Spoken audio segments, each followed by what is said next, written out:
this curriculum cycle, and so we continue to push through the summer, and appreciate you guys being consistent, and because prodigals just never sleep, right? So we got to keep going through the holidays and the summer and everything like that. So I'll just tell you a story just in my own words, just quickly summarize. I took off about 10 or 15 slides, and I still think I'm going to run over tonight because it's just such a powerful lesson. So let me get started. So one of the things that, the story I tell that has been powerful, and I discovered in leaders meeting tonight that it's a little bit misunderstood and could be troubling to newcomers. So I'm going to tell you the story anyway, because it's probably one of the most powerful stories and the most feedback stories that I've gotten since I've told since I've been here. And that was the one that was actually written in the Watermark News. And it came at a point when my son and I were escalating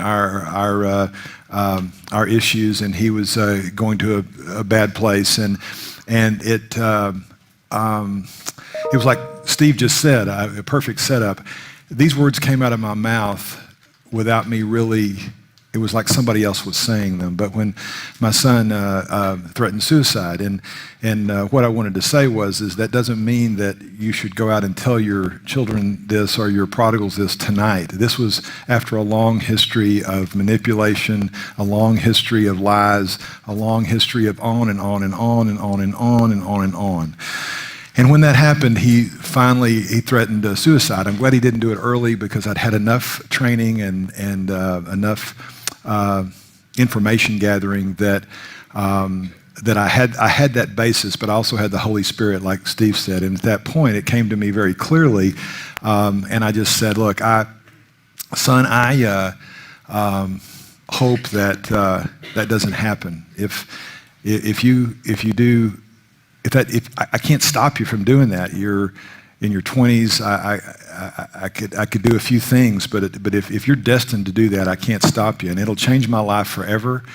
I love you. I want to spend the rest of my life with you. But if you do that, I will never be the same. I will be sad, and I will miss you desperately. But I'm going on, and I'm not. You're not going to rob me of my joy.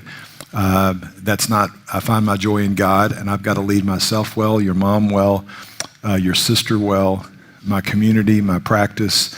I've got to go on, and I don't know what to tell you. And at that moment, you may discuss that in your group, and I may emphasize that as we go on tonight. But that was my point of laying Isaac down, and that was a story that was in the Watermark News in February of 2010, the first week we rolled out the ministry. And in that ministry, Hunter said that my son said that we are. The jig was up. In other words, that was my best salvo. That's all I had, and I realized that I wasn't going to be able to pull that anymore. And I've seen some suicides here. I really was I couldn't be sure. He gave me a ram in the thicket that day because he didn't do what he said he was going to do. And I know that's not true for all of you. It's not true in the history of our ministry. But the point is that it did help our relationship to minimize that kind of manipulation going forward. He's never said that again. But it also helped me.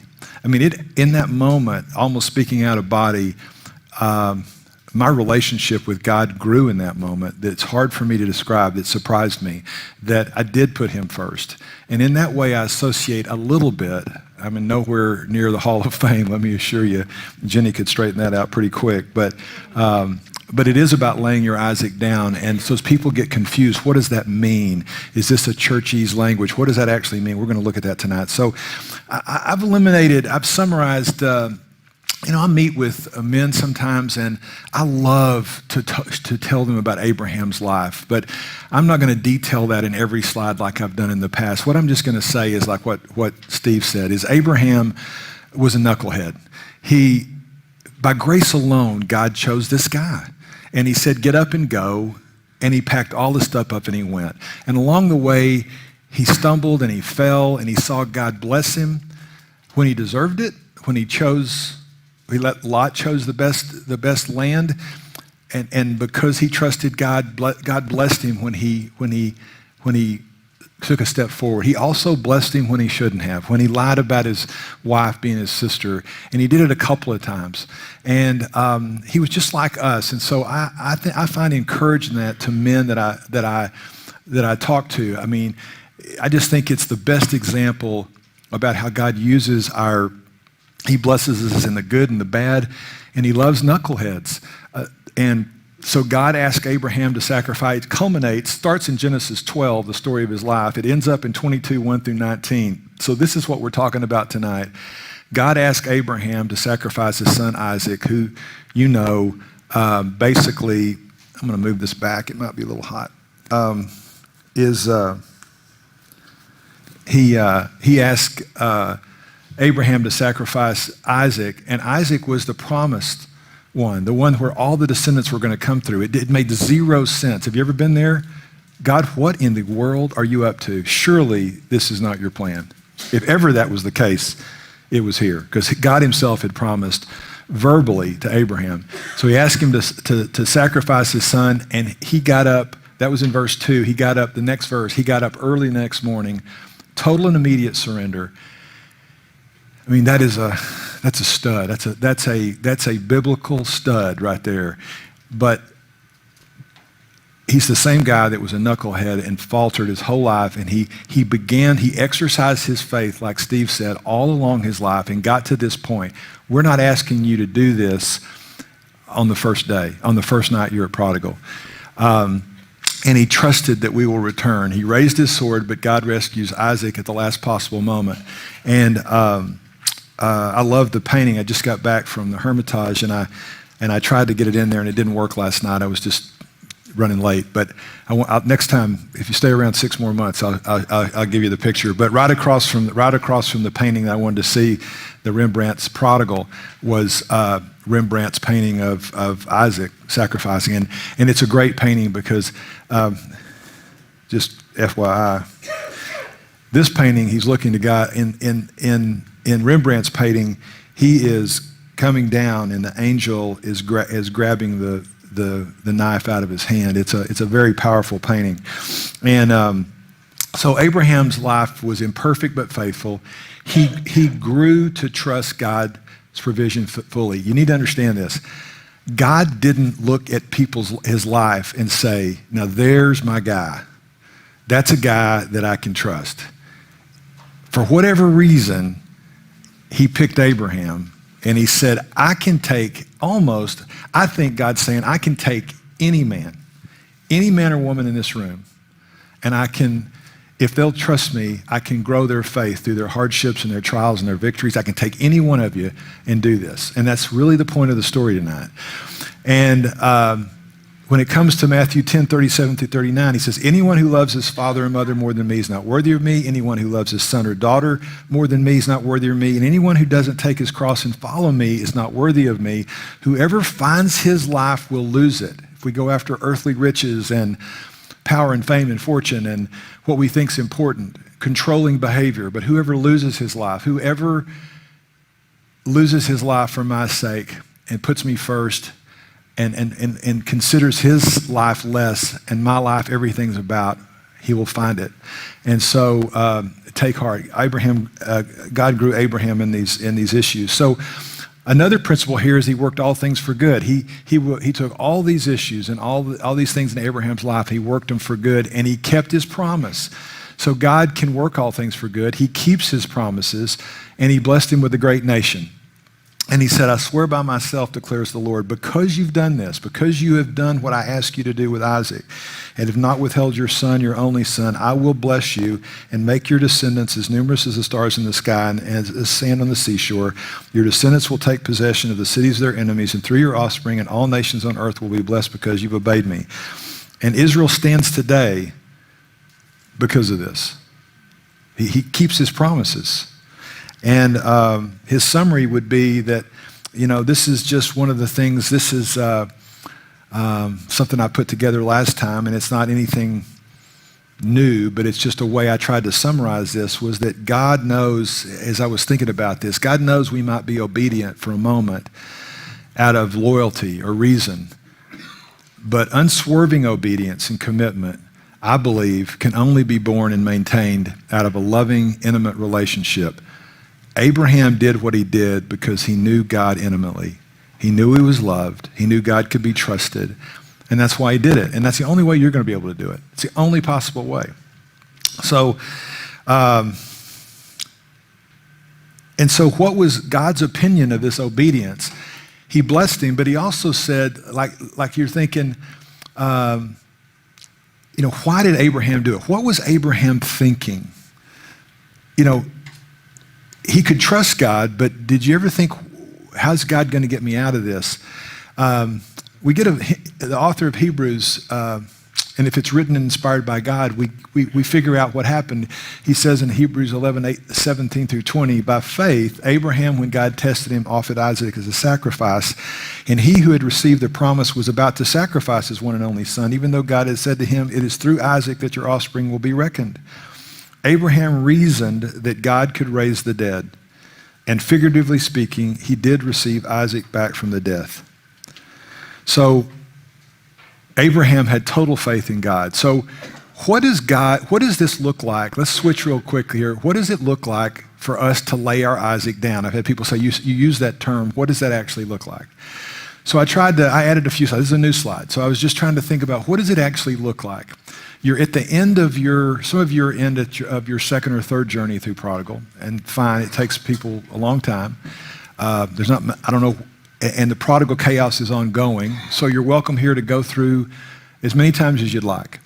But if you're coming up and you've been through this curriculum cycle and you're coming up to this crescendo kind of message, I think, is that you take everything you've learned.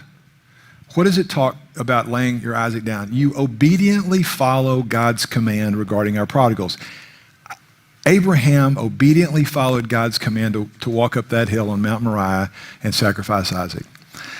So if we're following God's commands regarding our prodigals, we're laying our Isaac down. For example, Galatians 6, we let them reap what they sow. Proverbs 19:18-19. Discipline your son, in that there is hope. Do not be a willing party to their death. A hot-tempered man must pay the penalty, for if you rescue him, you will have to do it again. You believe that. You do it. And God says, he's trusting in me. He's following me. He's laying his Isaac down. He's trusting that what I've written, and it says, if you pamper a servant from youth, he will bring grief in the end. A servant can't be corrected by mere words. Although he understands, he won't do it. Proverbs 3:5-6, trust in the Lord with all your heart and lean not on your own understanding. In all your ways acknowledge him, and he'll make your path straight. 1 John 3:18, my dear children, do not worship with words or tongue, but in action and in truth. If you start to act on your faith, if you trust on him and lean on him, if you believe that he's written everything you need to know to manage a prodigal. It's all in there. And these are just some of the cornerstones. You take the 20-week curriculum and you say, I'm not going to act in anger. I'm going to let truth determine my emotions, not emotions determine my truth. I'm going to forgive. I'm rich, I'm blessed, I'm a child of the King, I'm going to be unoffendable, okay? God says, you're laying your Isaac down. You're putting me on the top. And if you put me on the top, you're going to be a better father, you're going to be a better husband, wife, sister, brother, mother, father. You're going to be all of that. That's laying your Isaac down every single day. It's trusting, in summary, it's trusting God with the outcome of our prodigals. We're not in charge. We can't control the outcome. If you think you can, you're just, newsflash, never going to work. You got no control. So how do we do that? How do we do all those things? The whole curriculum is built to do that. And you can lay them now, not on one fell swoop on Mount Moriah, or not at a time where your child's life's on the line and he's threatening suicide, but every single day as you do all those things, as you practice prayer, as you realize that the suffering you're going through is only temporary and this world is not our home. Those are the things that you do, and it blesses God, and it grows your relationship with him. And as you exercise your faith in doing that and seeing that work, just like I saw it work with my son, I'm exercising my faith, as Steve said. We don't just know the plays God has told us in the Bible. We run those plays. And when we run those plays and they work, we want to run them again. And we're more willing to run the other plays. We start to know him. We have a relationship with him. We know this is hard. This is the hardest thing that I'm not asking you to do it. I'm just telling you what God is telling you to do. And then what we have done by his grace. And you learn through his word, community, prayer, and you're transformed by those hardships and what I call those ebenezers, those times where, if you've got a journal, you know what ebenezers are, right? Many of you do. It's where when Israel would take ground and God would bless them over an enemy, if they would lead into the promised land and they got to a place that they'd been promised and they finally got there, they stopped and they built these rocks up. And those are ebenezers, right? Those are ebenezers. Those are remembrances. Don't ever forget what he's done. So I would tell you that have a journal, and every time he shows up, go and write it down. Say, this happened to me, and I exercised my faith, and God showed up, and I didn't see it happen, but 2 years later, this is how it all played out, and I see it clearly now. If you do that enough, you'll stop thinking it was a coincidence, because it happens all the time.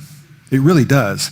So that's exercising your faith, and you begin to know him and trust him, because stack up Ebenezers around you.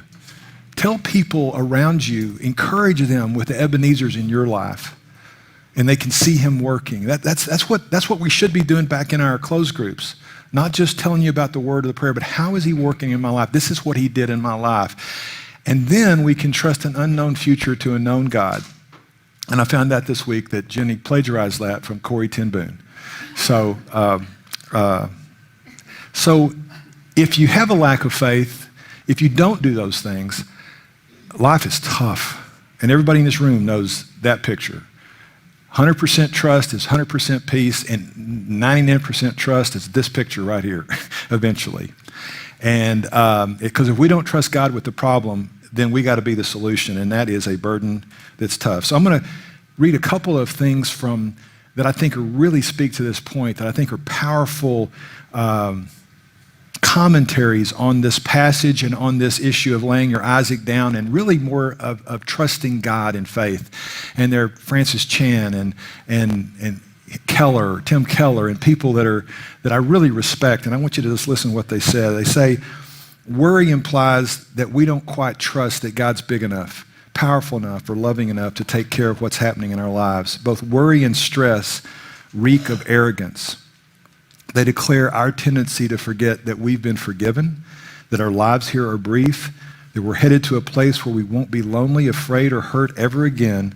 And in the context of God's strength, our problems are small indeed. And I just threw this in. I don't put myself up there with them. So when I said I worked this in, I didn't mean to imply that I was on their level, but I just wanted to think, as I've been struggling with how do we get people to lay their Isaac down and overcome it, which is the biggest challenge we face. Fear is our biggest enemy. And I just want you to think about, if we're paralyzed by fear in regard to the outcome of your prodigal's life, you're just never going to be able to stop enabling. If you have fear, it's always going to handcuff you. And it's hard to overcome that. We totally understand it. I fight it every day. We're not holier than thou. We're in the same boat with you. But if we live fearfully,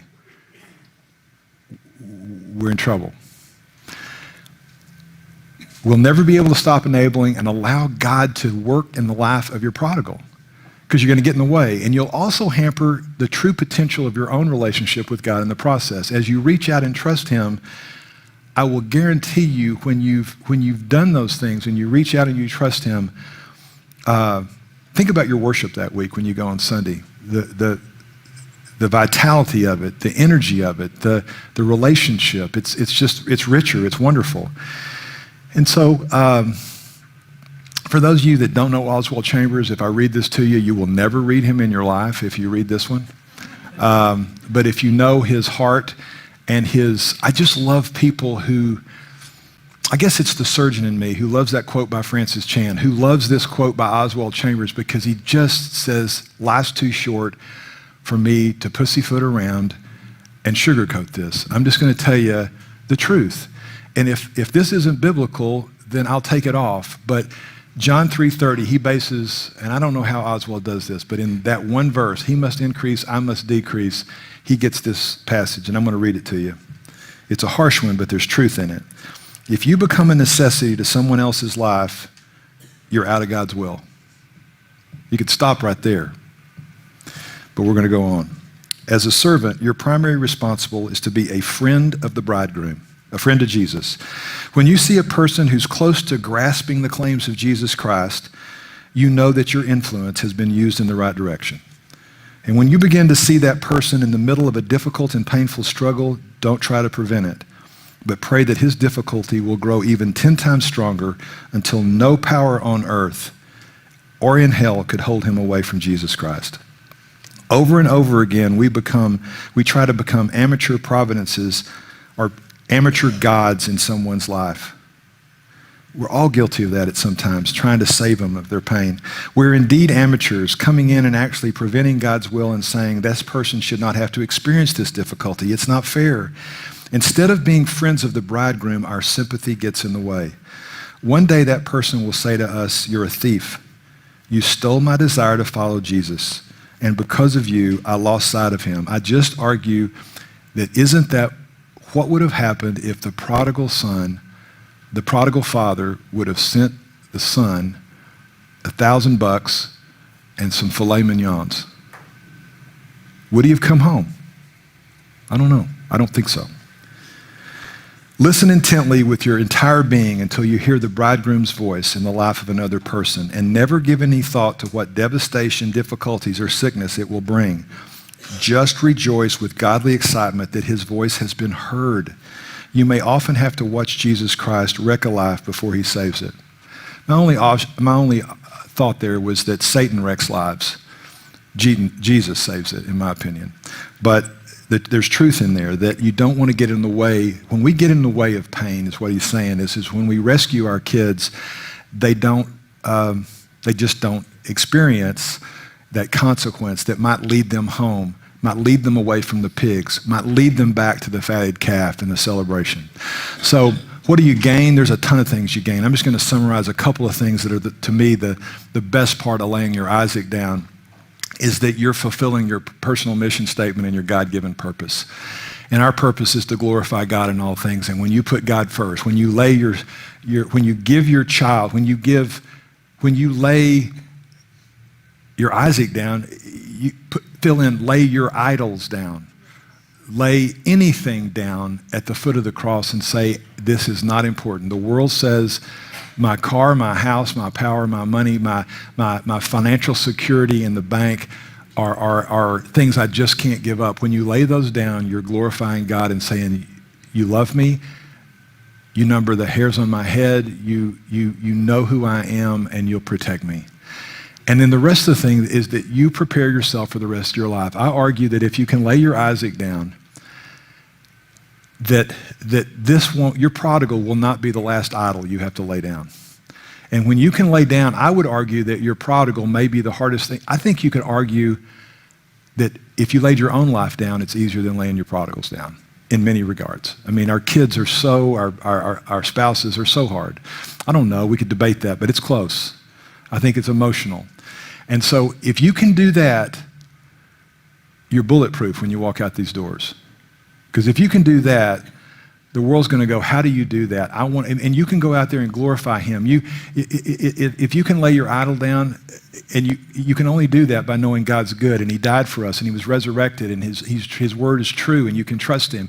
And if you can do that, then death has no victory, and death has no sting. And if you can beat that, then the world's going to want to know who you are and what you're about, and who is this God you serve. And that's what we're supposed to be about. So you're going to prepare yourself for the rest of your life. Don't miss this opportunity. So why did God ask Abraham to sacrifice Isaac? He forced him to choose, just like he forced me to choose in that moment, that I would choose God, and it changed my life. I'm not going to read that, but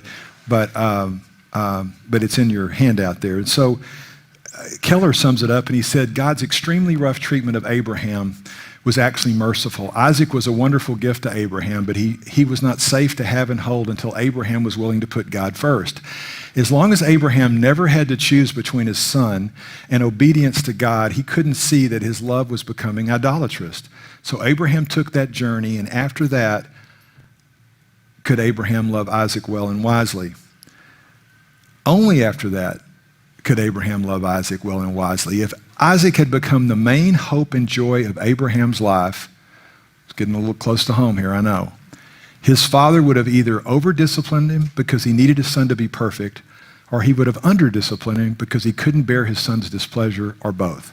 He would have overindulged him, but also become overly angry and cruel, perhaps even violent when his son disappointed him. Why? Because idols enslave. Isaac's love and success would have become Abraham's only identity and joy. He would have become inordinately angry, anxious, depressed if Isaac ever failed to obey and love him. And fail he would have, since no child can bear the full weight of godhood. There's power in that, right?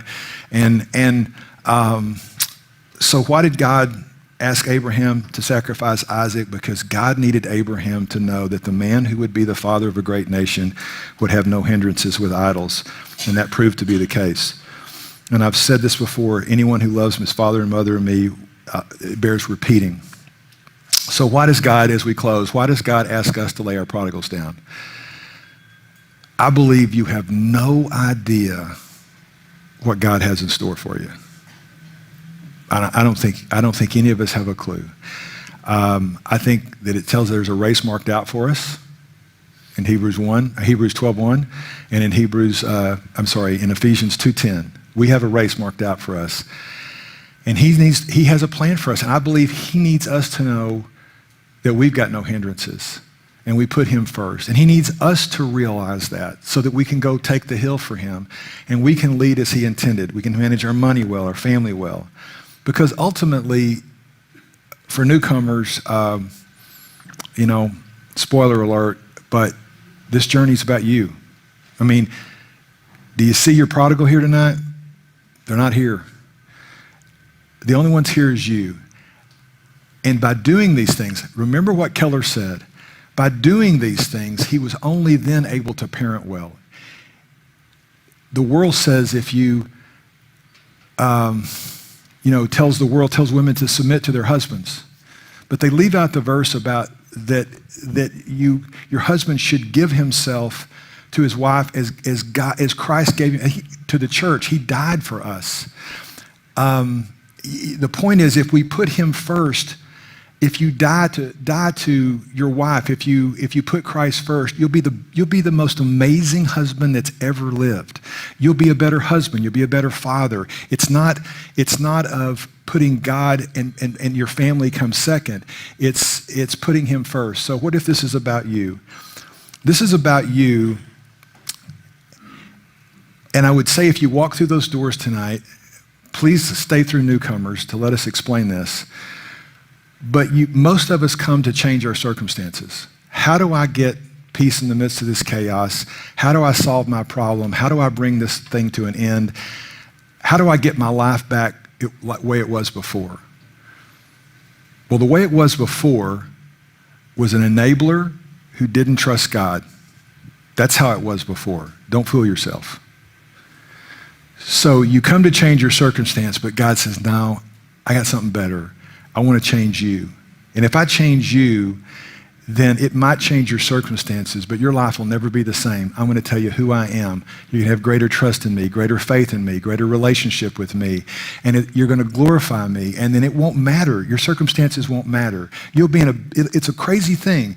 Not only will your circumstances not matter, they'll matter, but they won't bring you joy. You'll have joy as your identity in Christ, not as your identity as the son of a star athlete or the son of a successful husband. That won't be your identity. Your identity will be in a child of the King who's loved by the Creator, and you're bulletproof at that point. You've got nothing more you need. And that's how you could leave here. And if you can figure that out, you're golden, because it was good for you to be afflicted as you might learn their decrees. And God wants actions. He doesn't want words. Like John 3:18 said, they're all here, not words or tongue, but action and in truth. But the hardest part here is what if there's not a ram in the thicket? What if we've had 2 or 3 suicides in Prodigal? One that I was involved with in a funeral service. I never thought that would happen to me. So we're not going to sugarcoat anything. I don't know what the outcome is. What if he doesn't give them back? If you truly give your prodigal to God, is it concern to you what he actually does with them? Do you really believe that you have the means to change the outcome of a human being's life? We talked about this before. Could I do more? Could I have done this? And Hugh sent me a email today that I read, and he said, if you're worried about that as a parent, when your child gives up the faith, and you say, what could I have done more? Could it have been that private school, military school, a camp I didn't send them to? He said, think about Judas. Judas had the best modeling. He was modeled by God. He heard the words of God. He heard the Sermon on the Mount. He saw him feed the 5,000. He saw him raise Lazarus. You think you could have done more than that? So if whatever he does with a person is not up to you, is your relationship with God enough? The elder brother had been serving the father his whole life, and he got upset when his brother found God when he came home. So was he really working for God, or was he working for what God could give him? And that's one of the points of that story. So is God enough? If he doesn't give them to you, when you can get to a point where no matter what the circumstances is, even your worst nightmare, when there's not a ram in the thicket, and you can trust him in that, then you can do anything. So is that too much to ask? Let me read you something. Hebrews 11 is the Faith Hall of Fame. It says all these people, he's just named David and Abraham, Enoch. He just goes down this hall of fame of these just giants of the faith. Not perfect. Not perfect. All sinners. I don't know about Enoch. He got taken up kind of late. But the point is that they were all sinners. They weren't perfect, but they were in the hall of fame. And he says all these people were still living by faith when they died. They did not receive the things that were promised. They only saw them and welcomed them from a distance. Admitting that they were foreigners and strangers on earth, people who say such things show that they're looking for a country of their own. If they had been thinking of the country they had left, they would have had opportunity to return, but instead they were longing for a better country, a heavenly one. Therefore, God is not ashamed to be called their God, for he's prepared a city for them. They were still living by faith when they died, and they did not receive the things promised. He's good. He's enough. So I'll close with Oswald. Not often, but every once in a while, where you stand today, at the point of where you know you need to. I had a couple of leaders tell me today, I've got 2 people in my group. They're the best people in the world, and they just can't get over this hump. They just can't lay their Isaac down. So you're at that precipice, and if you're not ready now, keep coming. But if you're at this point, where every once in a while God brings us to a major turning point, a great crossroads in our life, from that point, we either go toward a more and more slow, lazy, useless Christian life, or we become more and more on fire, giving our utmost for his highest and our best for his glory. Lord, I thank you for giving insight to one of the most difficult things you'll ever ask of us, to put ourselves less and put you first. We like being on top. We like being on the throne. We like being in control. And it's not even a bad heart. We love our prodigals. We want to do the right thing. We just get confused. We just don't trust that you're out there. We just don't trust that you know us well enough. We don't trust that you know our prodigals well enough, and we ask forgiveness for that. Lord, just open our eyes, because all the lectures in the world and all the urgings and pleadings and passionate words won't change you. It's the Holy Spirit. So I ask your Holy Spirit to open the eyes of the people in this room that need to take that next step, to give their prodigal a chance to come home, but really to get their lives back, to lead in a way that would bring you glory and make them realize they're a child of the King and you're a God that can be trusted. There's freedom there. And I pray that for everyone in this room. In Christ's name we pray, amen.